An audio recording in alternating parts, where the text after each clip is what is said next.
teman-teman media. Alhamdulillah hari ini saya melaporkan kepada Bapak Presiden atas arahan dan perintah Bapak Presiden.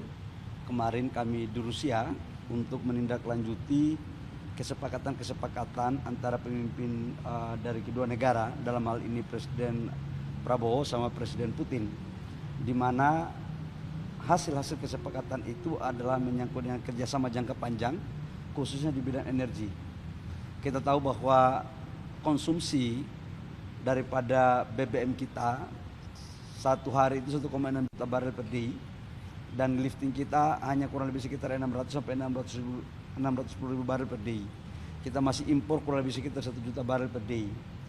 Di tengah kondisi global yang seperti ini, kita harus mampu mencari cadangan-cadangan minyak dari berbagai sumber. Tidak hanya di satu negara, tapi di hampir semua negara. Alhamdulillah kemarin atas arahan Bapak Presiden sudah saya bertemu dengan Menteri ESDM dan utusan khusus daripada Presiden Putin, dan kabarnya alhamdulillah cukup menggembirakan bahwa kita akan mendapat pasokan crude dari Rusia, dan juga dari pihak Rusia akan siap membangun beberapa infrastruktur yang penting dalam rangka meningkatkan cadangan dan ketahanan energi nasional kita. Selain itu kita juga melakukan komunikasi terkait dengan LPG. Kita tahu bahwa LPG kita kurang lebih sekitar 7 juta ton setiap tahun kita impor, dan sekarang kita lakukan diversifikasi, dan insya Allah kita juga akan mendapat support. Tetapi yang ini masih butuh perjuangan, masih butuh komunikasi 2 atau 3 tahap. Tapi kalau crude-nya saya pikir udah hampir final. Pasti pertanyaan kemudian adalah, apakah dengan kita membeli crude dari Rusia, kemudian bagaimana perjanjian kita dengan negara lain termasuk dengan Amerika?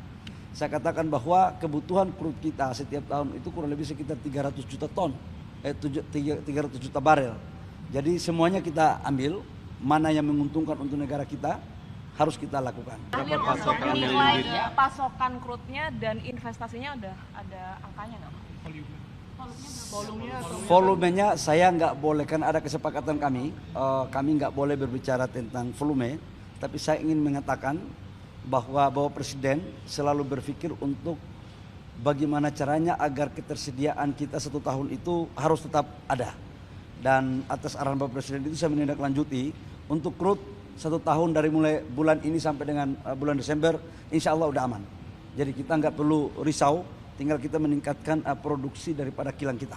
Artinya dampak ke harganya juga aman, Pak? Dampak ke harga minyak? Harga itu tetap kita akan mencari harga yang terbaik. Yang jelas kita akan mencoba untuk tidak boleh lebih daripada harga pasar. Harga di bawah pasar itu jauh lebih baik, tapi minimal sama dengan harga pasar.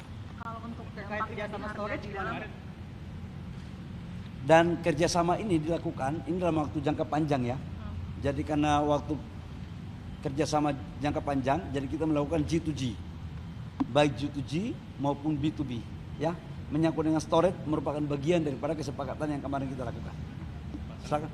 Pak, kan selain crude sama LPG juga katanya dibahas dengan Rusia itu soal pembangunan kilang minyak di Indonesia. Apakah teknisnya seperti apa soal pembangunan kilang itu dan seberapa besar kilang yang akan dibangun?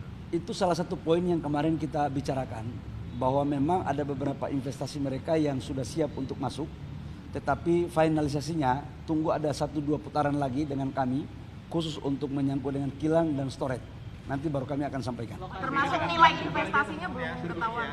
Kalau beli itu kan trading biasa, tinggal volume dan harga pasar aja, tergantung ICP dunia kan.